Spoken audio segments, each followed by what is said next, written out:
Welcome to Hoyt's Bowhunting Whitetails. I wish I could say it's 11:30 a.m. or even noon. You know what time it is, Carson? I think it's 1 o'clock. 1 o'clock. We thought we'd be in the tree by now. We still got to hang the stand. Carson's going to do it because he's a lot faster at it than me. So we got to get up to the buck bunker with our gear, get that stand hung, and hopefully get a few hours, 2 to 2.5 hours of hunting this evening. Then we're going to sleep in the bunker and get up first thing in the morning and be in the right spot. And we've talked about why we do this, but for anybody that might have missed that, the entry and exit into this hill country is so tough. Coming in either from the top or the bottom, it seems like you're always coming through the deer. And if it's still at all, like if the wind starts to drop off, going in the morning, the deer hear you like you're the clown on the stage in the auditorium. They see every move that you make and they hear every sound. So we try not to do a lot of coming and going when it's really still, which means that we just can't come and go, or we got to find a different option, and that is to sleep as close as we can to the tree stand. So we put this bunker in back in July. That was quite the day. That was fun. We'll talk about that again sometime, but we got the bunker in there, got it all covered up. It's an awesome little hideout. It's about maximum 10 yards from the base of the tree. The stand is already staged there, and the climbing stick, it's a hawk stands and hawk stick. So they should go up really fast. We've had good success with those, so hopefully it won't take us too long to get the stand up. Spot sets up really well for this wind. We got a west wind today and tomorrow.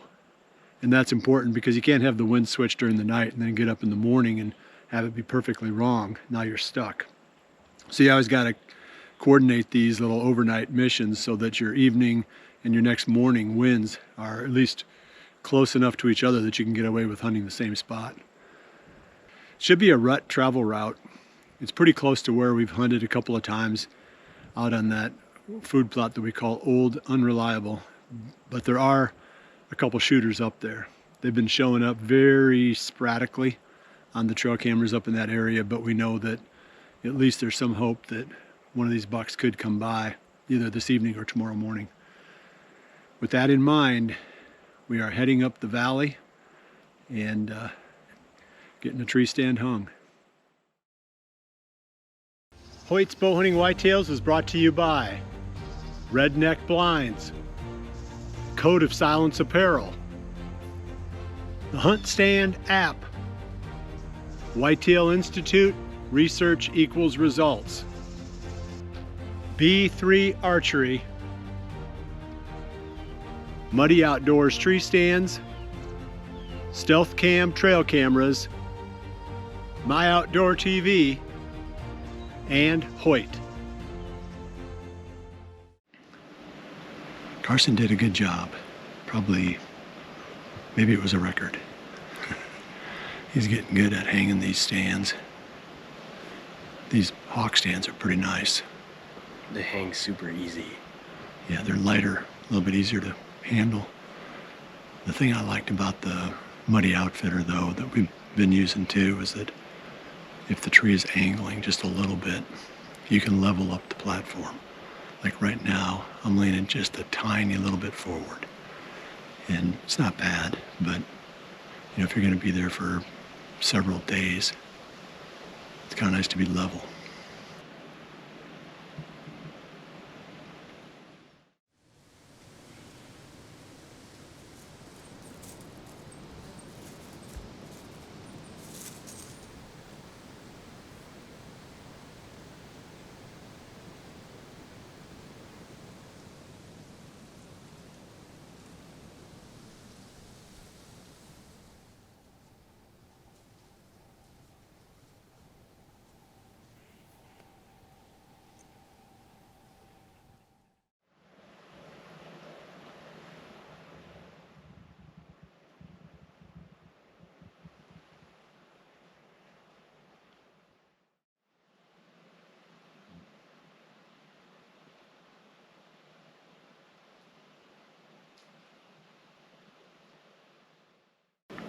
The sun is just getting ready to set behind us.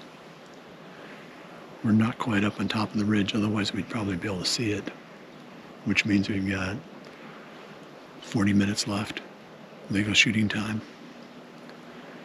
We haven't seen any deer yet.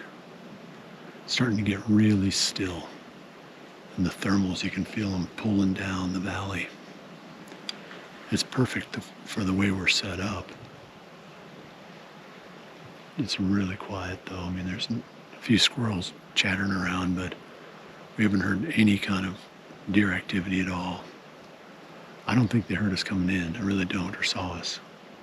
I think we got in pretty good, but it's a lot warmer today than it's been. And we're hitting that stage in the rut where a lot of the does are starting to come into estrus now, and the bucks are finding it easier and easier to pick up the next one.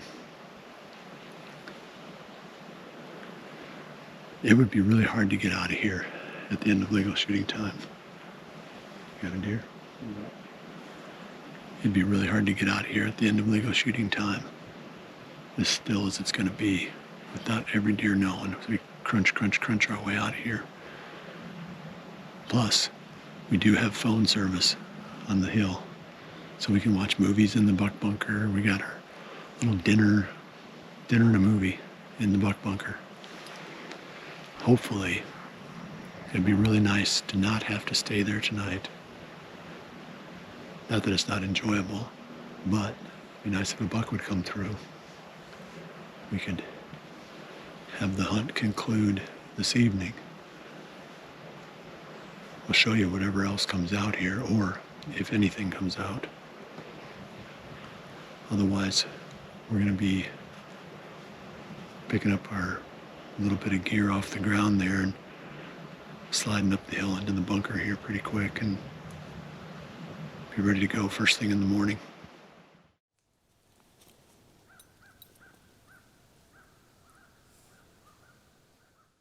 We're in the bunker. Life in the buck bunker is pretty good.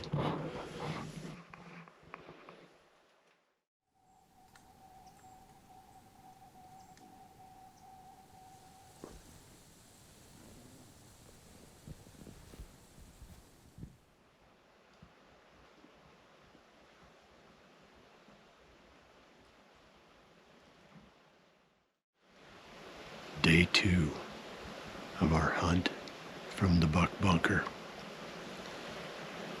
Everything went pretty smooth. It was real still last night when we normally would have had to try to walk out.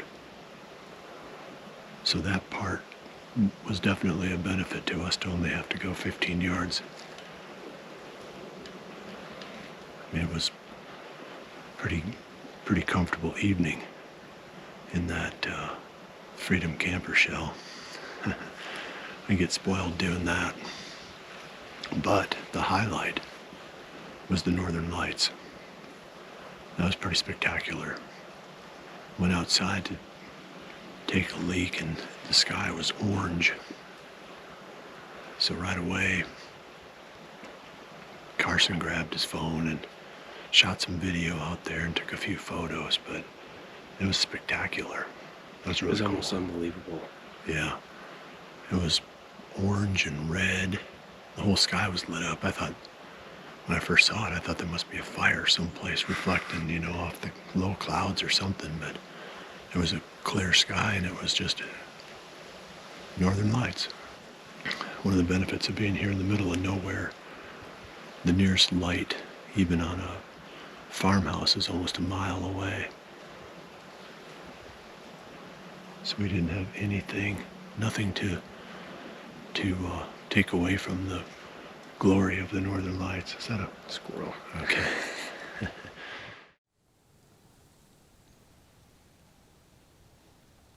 It's like shocked. That was pretty cool.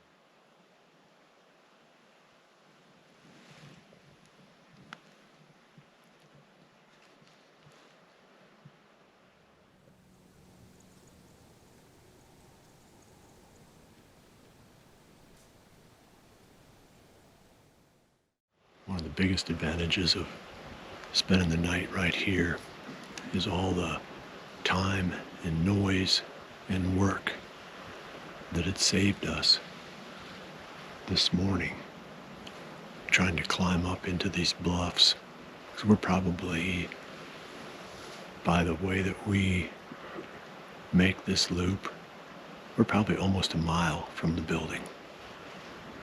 That's a lot of country you gotta move through without spooking anything.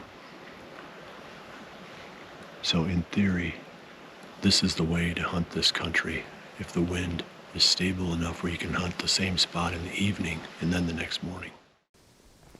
Yep, I see doe number 1, doe number 2. That's good. Guess we didn't spook them. Oh, there's 3. 3. Yeah.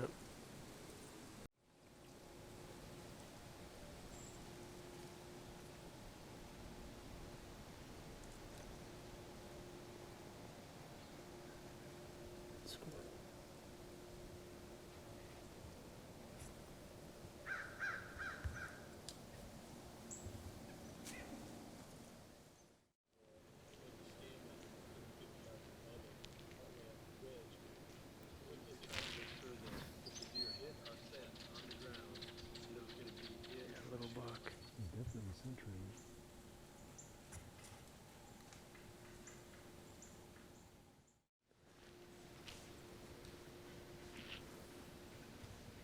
He's just trailing it. It had to be a hot doe.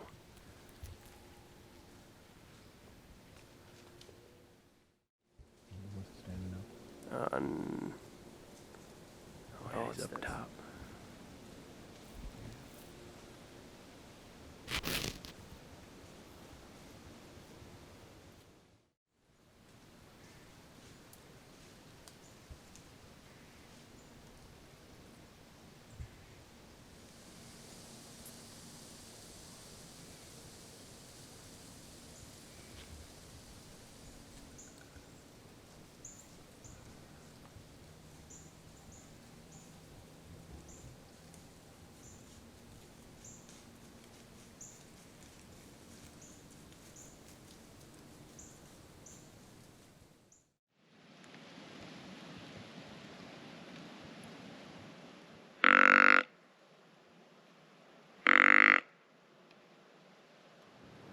He's looking right at us now.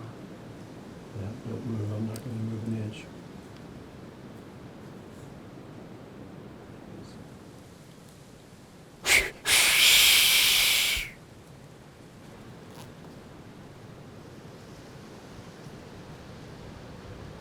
Did you look? Yeah, he's looking now. You looking at us? Just up this hill. Yeah. I mean, I wouldn't move a ton. I want to see if I can see his brows. I'll move real slow. It's definitely him.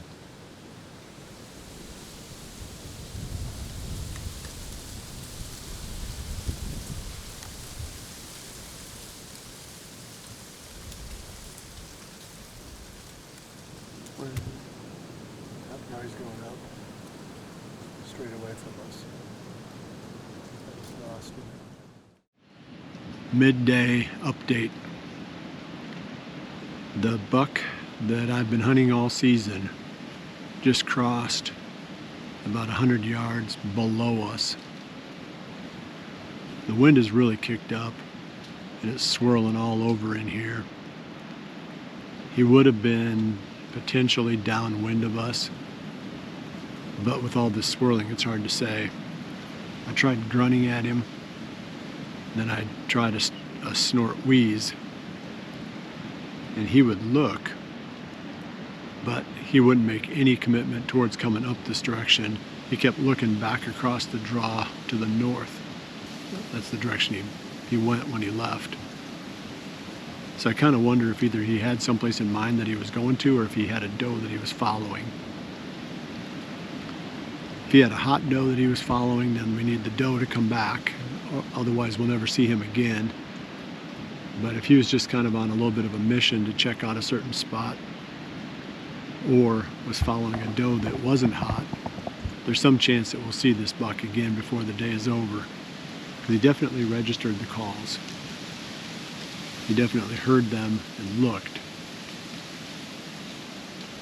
he just wasn't interested in coming up here right now. It's been a very action-packed morning. Gosh, how many different bucks have we filmed? Probably 6 or 7. Yeah. Lots of them. Kind of a buck parade. So we'll be here until dark, till the end of legal shooting time. Hopefully we can bring you some more action, some more bucks crisscrossing through here, and with a little bit of luck, that guy could come back again.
Time for an update. It's 2:30, so that means we've got just under 3 hours left. It's been a long day, but it's been a long day in a good way. We've seen a lot of bucks today. I don't know how many bucks we've seen. How many would you guess? 6 or 8? Yeah, I bet. 6 or 8? At least 6. Yeah, a bunch. But the main reason I wanted to do this update was to let you all know that it's Carsen's birthday. So I want you all to drop a comment and wish him a happy birthday. He works hard. He's a good young man, deserves a little love. So we're gonna go out this evening to Ben Sweeney's. We're gonna celebrate. We're not gonna sleep in the bunker on Carsen's birthday night. We're gonna go out and do social things with real people. The northern lights were really cool last night, though. The northern lights were almost like a birthday present. It was almost unbelievable. Borderline unbelievable. Yep. All right, we'll check back in soon.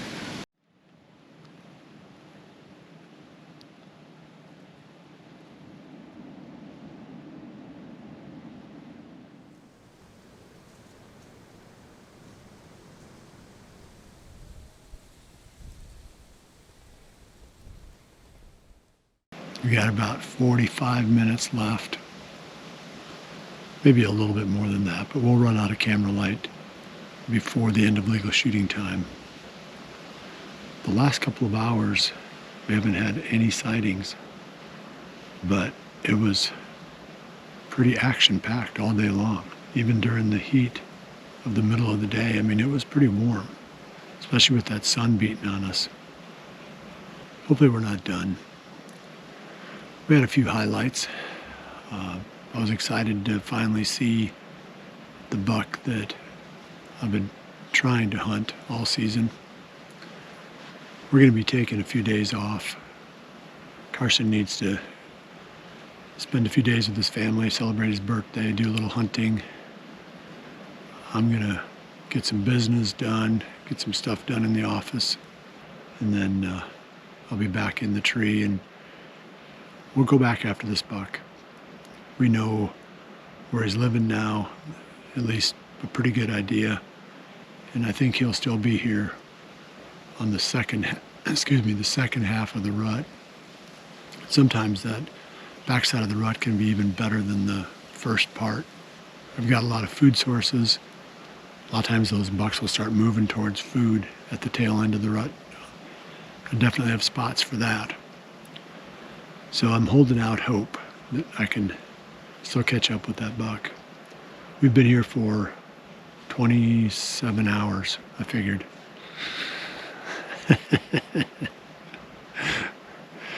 That's a lot of. That's a a lot long of time. That's a long time on one ridge.